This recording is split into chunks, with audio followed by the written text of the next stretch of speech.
Hello, everybody. This is Dr. John Osborne, the Chief Scientific and Medical Officer of ClearCardio. I am really excited to show you today one slide that will tell you everything that you need to know, for the most part, about the disease that half of U.S. adults have. Many of them have no idea they have it. Many of them may know they have it, but aren't under treatment. Some know they have it, some are being treated for it, but it's not controlled. And as it turns out, a very small number of people with this condition that affects half of U.S. adults know about it, are in treatment, and this condition is controlled. And this problem is high blood pressure. In fact, what's striking to me, a statistic that really just sticks with me all the time, that high blood pressure, because it is shared by so many people in the United States, in fact, from the age of 40 onwards, the lifetime risk of developing high blood pressure in the U.S. is 90%. But if you look at all adults, 18 and up, just adults, all ages, all comers, half of U.S. adults have it, but by the time we're 40 or above, our lifetime risk of developing high blood pressure is 90% in the U.S. So it is astonishingly common. It is asymptomatic. That's why they call high blood pressure the silent killer, because your blood pressure could be normal, it could be modestly elevated, or really, really elevated, and odds are you'll feel fine. I will say there are a lot of people who say, well, I get flushed, or I get a headache, or I feel my blood pressure. I'm going to say, the best way to understand and check and monitor your blood pressure is you got to take it. So a couple things I'm going to mention before we go into this slide about how important blood pressure is, what's good, what's bad, what's ugly, where the harm begins, is how we should check blood pressure. As it turns out, home blood pressure monitoring is even more accurate than what we call seated cuff blood pressure in the clinic. And that's because of a lot of reasons. Mostly at home, you get a lot more numbers. So the more numbers we have, the better we can see what the trend is, what the average is. Whereas when you're in the clinic, we might check it once. Maybe sometimes in some clinics they check it twice. Sometimes, rarely, 3 times. So because you're checking it multiple times at home, different times of the day, we'll always get a better understanding of the real mean, the average, what the trend is at home, than just the average blood pressures in the office. Of course, and you probably heard of something called white coat hypertension, right? You go to the doctor's office and your blood pressure goes up just because you're freaked out and you're anxious. Get it. By the way, there also is the opposite of white coat hypertension. It's called masked hypertension. So masked hypertension means that you're at the office, you're chill, you're having a good time with the staff, the doc, whomever, and your blood pressure looks great. But out in the real world, it's high, and that does exist. So that's why checking it at home is so very important. In addition, another very important point is use a upper arm cuff blood pressure monitor. The wrist monitors, I'm going to say, and I say this all the time, the wrist monitors are random number generators. You might as well flip a coin to understand what your blood pressure is. So you have to use the right equipment. The upper arm blood pressure monitors are great. So my favorite blood pressure monitor right now, and of course they always evolve and change, is one called the Omron, O-M-R-O-N, Omron. They make lots and lots of blood pressure cuffs and monitors, but don't buy their wrist monitor, okay? Wrist monitors are junk. Not useful, not helpful. They make a blood pressure cuff called the Omron Evolve, E-V-O-L-V, available on Amazon, and it's like $70. Really slick, fairly compact. Also hooks up to your phone via Bluetooth. It'll send all the blood pressure data right to your Bluetooth phone, create a nice log of that. It's a really slick app as well. So that's a great blood pressure monitor. But frankly, any of the digital monitors that are out there that are upper arm cuff blood pressure monitors are great. The key thing is use it a lot. In general, I'm going to tell you, check your blood pressure in the morning. If you're just going to check it once daily, check it in the morning, because the blood pressure in the morning is generally the highest blood pressure of the day. And I want to see the worst blood pressure of the day. So when you're checking it, if you're just going to check it once, check it in the morning. Now, you can check it multiple times throughout the day. I don't want to burden anybody with checking it and getting all wrapped up in their blood pressure too much, but you can check it multiple times. But if you want to confirm that your highest blood pressures are in the morning, check in the morning and maybe a few other times during the day, at least to start, to see if that's your pattern. Most people, highest blood pressure is in the morning when you wake up. But sometimes that's not always the case, but you can confirm that with your own blood pressure cuff and your own blood pressure numbers. So why in the morning? Well, because at night, our body is preparing us for the stress of waking up. We make cortisol, lots of adrenal hormones. We make epinephrine, norepinephrine, adrenaline, all these stress hormones. They begin to pour out of our body, our hypothalamus, our brain, in the early hours of the morning, so that our blood pressure starts going up in the early hours of the morning in preparation for the stress of waking up. So that's why in the morning, our blood pressure is generally the highest that it's going to be over the next 24 hours. Again, not all the time, but you can check your blood pressure a few times during the day and see if your highest is in the morning or not. Most people, that'll be the case. Now let's jump into a classic study. I'm going to go back to 23 years ago. This is 2002, published in the one of the world's best medical journals called The Lancet. This was a group of hypertensionologists, a group of investigators from the remarkable statistical and medical research group at Oxford University. And what they wanted to do was very simple. What they wanted to do was to isolate high blood pressure as a sole variable, understand what high blood pressure meant with respect to cardiovascular death. So that's something that's pretty important. So I'll tell you how they did that, and then I'm going to walk you through this slide right here. So what they did back then is, this is big data. 23 years ago, they took 1.2 million people, 61 trials, lumped all those individuals and all those trials together. They then divided those individuals across 4 different blood pressure groups, as shown here, starting at 115/75. Then lastly, and I'll tell you how they did it scientifically, but I'll tell you really what it means in a moment.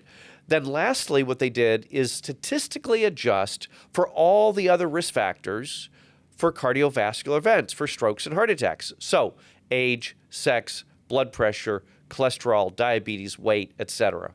So by adjusting for all those other risk factors for heart disease, they could isolate the impact of blood pressure alone on cardiovascular death. This is death due to either a fatal stroke or a fatal heart attack, something that we want to completely avoid. I'm sure you do, and I most certainly do as well. So the way I like to explain it, and I'll avoid from now on all the scientific ways that they did to answer this question, what is the impact upon blood pressure as a sole variable on cardiovascular death? The way I like to explain these slides is, imagine I had 2 twins, one twin with a blood pressure here, one twin with a blood pressure here, and they're identical in every way. Cholesterol, age, of course, cholesterol, blood sugar, height, weight, etc. But the only difference between these 2 twins is their blood pressure. So what they found is that starting from here, 115/75, which is normal blood pressure. By the way, I'll get to these horizontal bars in a moment, what they mean. For the most part, for right now, we're just going to focus on the vertical rectangles. So what they found was that starting at 115/75, which is normal, every time we go up 20 points higher in the top, shown here, that's the systolic blood pressure, or 10 points higher in the bottom, that's the diastolic blood pressure. Either one, 20 points higher at the top, 10 points higher at the bottom, the risk of a fatal stroke or heart attack solely based on the difference in blood pressure has now doubled. If we go up another 20 or 10, doubles again. Another 20 or 10, doubles again. So to put this, say this same thing in a slightly different way, if there were 2 twins, one twin here with normal blood pressure, the other twin in this 4th column here with a blood pressure of 175 on the top or 95, whichever one of these numbers is higher, this twin, all other variables equal, is at 8 times the greater risk of a fatal stroke or heart attack than this twin at this blood pressure. So really striking. And I can't tell you, when I show this to my patients, I walk them through the study, what this means pretty consistently. Whenever I walk people through this, they go, oh, wow. And in fact, that's why we're doing this video today, so that I can share this with oodles of people, because this is so incredibly important. I mentioned before an amazing statistic. I'm going to share that with you now, and I think this begins to make some sense in light of what we just walked through. If tomorrow, because high blood pressure is so common, so prevalent in the U.S., half of U.S. adults have it, from the age of 40, 90% of us will get it. If tomorrow we're able to eliminate high blood pressure, okay, via whatever mechanism, a miracle, medications, diet, exercise, whatever, but we're able to eliminate high blood pressure, and tomorrow everybody's blood pressure was normal, simply by doing that and nothing else. Forget cholesterol, smoking, diet, exercise, treating diabetes, any of those things that we do in my space to make people live longer, better, happier, keep you happy and above ground, I like to say. If we eliminated high blood pressure tomorrow, we would extend the lifespan of everyone in the U.S. by 3.2 years. Now, you might go, 3 years, that's pretty cool, but that's 3 years. It's not 10 years, 20 years. Okay, well, let me put this in a frame of reference. If tomorrow all women got mammograms as appropriate, as they should, to detect breast cancer early and then treat them, if we did that perfectly, all women getting mammograms in the U.S. to detect early breast cancer and then treat them, that would extend the average lifespan of all of us sharing that benefit across men and women by 1 month. Eliminating high blood pressure, averaging that benefit across everyone, reducing the risk of heart failure, kidney damage, dialysis, blindness, strokes, and plaque development. Eliminating high blood pressure would add on another 3.2 years for everybody equally. Mammograms for women add on 1 month. Now, it's important that we do all of these things, and of course, from the guy that always says, I'm the guy below the neck and above the diaphragm, the cardiologist. I want to make sure that my patients have optimal blood pressure, and we also want all of our women to have their mammograms as well. But I think it really illustrates the impact of high blood pressure on the common good, the common health, the public health of us in the U.S., and frankly, worldwide as well. So I hope you got some great data from this. I'm going to follow up with one more point about this slide. So what I also did is I overlaid these horizontal bars are the 2017, the most common blood pressure guidelines from the American Heart Association and the American College of Cardiology. They were last published in 2017. We should have some new ones coming up early in the near future, but these are the last blood pressure guidelines from the American Heart Association, the American College of Cardiology.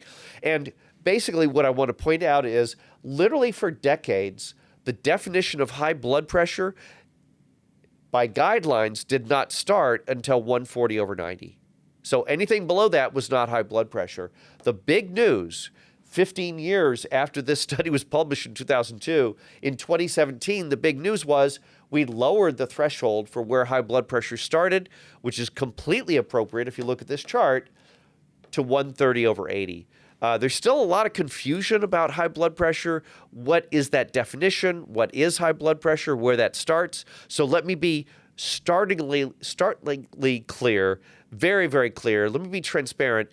If it is consistently above 130 on the top or 80 on the bottom, that is high blood pressure. Obviously, stage A, plan A, is always going to be non-pharmacologic tools, diet, exercise, watching your salt intake, lots of other things that we can talk about as far as the non-pharmacologic treatments as well. There's also a fantastic diet called the DASH diet that was designed specifically to help lower blood pressure. Doing the DASH diet, which you can Google, there's lots of great resources that are free on the internet. Doing the DASH diet lowered blood pressure by about the same as my giving you a pill. So I always like to say the first pill, the first tool that I'm going to use to treat blood pressure is always going to be the NASH diet. So there's a lot of non-pharmacologic things we can do to lower blood pressure, watching salt, losing weight, lots of things. We can talk about that, customize a specific personalized program for you to help with blood pressure, either to prevent it or to treat it. But lots of non-pharmacologic things that we can do to treat blood pressure. Now, there are 15 classes, 150 different drugs out there to treat high blood pressure if we need to, if the non-pharmacologic approaches do not work. So no one should suffer the consequences of high blood pressure in the 21st century in the U.S. Remember, too, the definition of high blood pressure is now the top number greater than 130 or the bottom number greater than 80. That is the definition of high blood pressure and makes complete sense. You can see before these guidelines came out that 130 over 85 was still called okay. We didn't call that hypertension, whereas 2017, we recognized that it needs to at least be below 130 over 80. What is controlled high blood pressure? That means consistently below 130 over 80. However, the best data over the last few years shows that 120 over 80 is really the optimal ideal number. We've seen that in patients with diabetes. We've seen it in patients without diabetes. We've done multiple trials of patients randomized to achieve a blood pressure less than 140 or a blood pressure less than 120. Those trials are very, very consistent, showing the cardiovascular benefit and even all-cause mortality benefit of having a blood pressure of less than 120 on the top versus a blood pressure of less than 140. So I hate to say you've enjoyed this material. I hope you've learned a lot. As you know, I am absolutely dedicated to radical overeducation in the world of cardiovascular disease, in the world of keeping you healthy and happy and above ground. I hope this was helpful and useful. As I tell all my patients, again, when I share this with them, they're really pretty flabbergasted. There's a lot of myths out there about blood pressure, what's good, what's bad, what's ugly. You just heard from the horse's mouth what is good, what's bad, what's ugly, and why high blood pressure is bad for you, why we need to identify it, how to best measure it. And we'll work with you at ClearCardio to make sure that your blood pressure is optimal, because nobody should be suffering the slings and arrows of outrageous hypertension in the 21st century. So again, this is Dr. John Osborne, the Chief Medical and Scientific Officer of ClearCardio, wishing that you keep it on the low down. That is, you keep that blood pressure optimal. Have a wonderful day.